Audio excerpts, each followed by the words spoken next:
హైదరాబాద్లో ట్రాఫిక్ సమస్యల పరిష్కారానికి కీలకంగా మారనున్న Saidabad steel bridge, Musarambagh bridge నిర్మాణ పనులను మంత్రి పొన్నం ప్రభాకర్ పరిశీలించారు.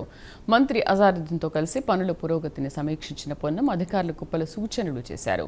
సుమారు 680 కోట్ల రూపాయల వ్యయంతో నిర్మిస్తున్న సైదాబాద్ స్టీల్ బ్రిడ్జ్ పనులు దాదాపు పూర్తయ్యాయని, త్వరలోనే ముఖ్యమంత్రి చేతుల మీదుగా ప్రారంభోత్సవం జరగనుందని తెలిపారు.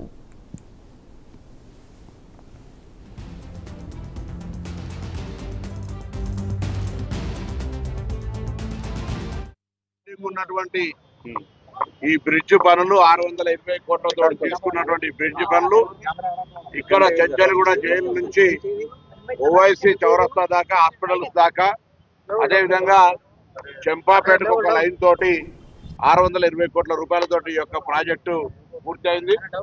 త్వరలోనే గౌరవ ముఖ్యమంత్రి గారితో దీన్ని ప్రారంభోత్సవం చేయడం జరుగుతుంది. దీనివల్ల సంతోషాలు కావచ్చు, చంచల్గూడ జైలు కావచ్చు, తదుపరి ఇవన్నీ కూడా సైదాబాద్ వీటన్నిటికీ ప్రజలకు ఎటువంటి ఇబ్బంది లేకుండా, అంటే గంట సమయం పట్టేది 5 నిమిషాలు 10 నిమిషాలు వెళ్ళిపోవడానికి సౌకర్యంగా ఉంటుంది.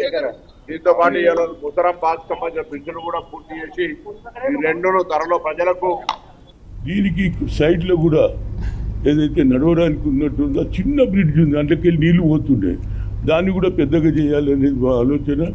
ఏదైనా చాలా స్పీడ్గా అవుతుంది, కొంత లేట్ అయినా గట్టి పని జరగాలి. లేకపోతే గతంలో కాళేశ్వరం తొందర చేస్తే అది కుంగిపోయింది.